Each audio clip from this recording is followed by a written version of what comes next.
Fired, rehired. We begin with breaking news. Mike Waltz is out as National Security Advisor, but apparently back in as ambassador to the United Nations. Good afternoon, everyone.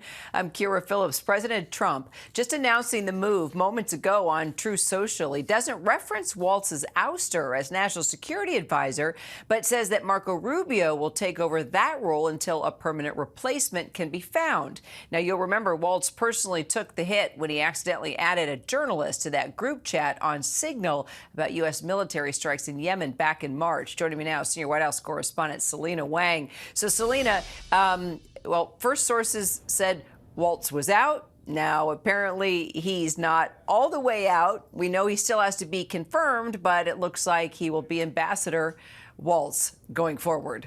Yeah, Kira, I mean, this is still one of the first major shakeups in this second term for the Trump administration. He is staying in the administration. Michael Waltz is, but no longer as National Security Advisor. As you saw from that tweet there, that post on Truth Social just moments ago, the president now saying he's going to become the ambassador to the UN. Now, serving as the interim National Security Advisor, the president says will be Secretary of State Marco Rubio. So he would be holding two critical positions at the same time as Secretary of State and as National Security Advisor. Now, this isn't the first time this has happened in history. For instance, Henry Kissinger had held both postings under then President Nixon.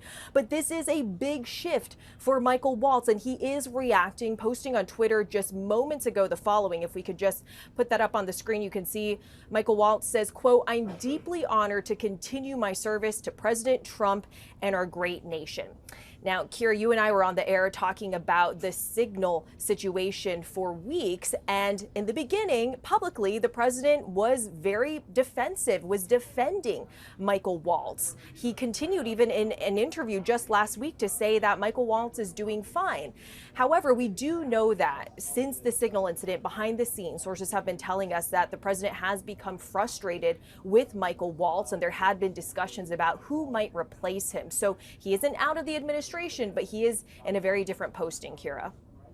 So Waltz wasn't the only member of the administration on that Signal chat, of course. Do you think there could be more movements or firings on the way? And we also know the president has been pretty steadfast in backing Defense Secretary Pete Hegseth, but he also was backing Waltz until today as well.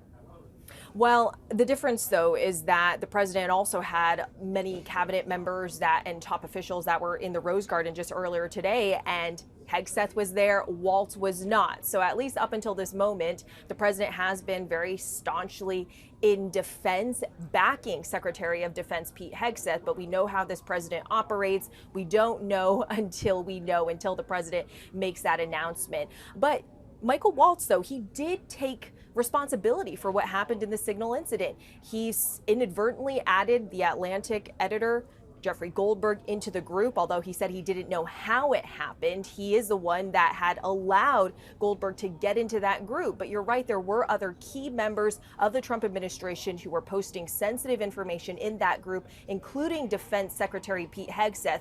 But as of this moment, Kira, we're not getting any indication that he's at risk as well.